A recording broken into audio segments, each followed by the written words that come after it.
The clock is ticking in Boyle Heights. Millions of pounds of rotten food supposed to be gone by tonight. Now that is a deadline set by the warehouse operator itself. It's been 9 weeks now since the Lineage warehouse burned, and new photos from LA County Public Health reveals what the inside of the warehouse looks like. Just rotten food, flies dead and alive everywhere. NBC4's Brittany Hope is live in Boyle Heights this morning. Brittany, does it look like the company will make today's deadline?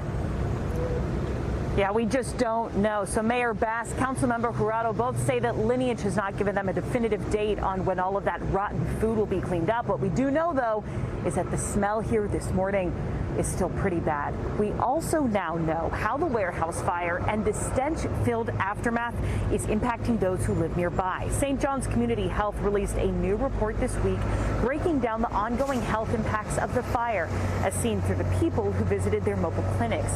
Nearly 92% of those patients are Hispanic or Latino, and more than 63% are 50 years old or older.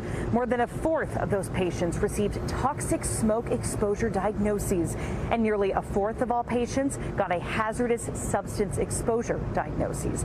The report revealed people are dealing with respiratory infections, eye disorders, and persistent coughs. That report is very important because it confirms what we have been saying all along. The community is not lying. The community is sick. I've seen people who come to our weekly meetings on Wednesday and who get proportionately more sick. So I want to show you this live this morning. You can see that mist that's being put into the air. That's those deodorizers that Lineage has been using to try to kind of lessen the smell here.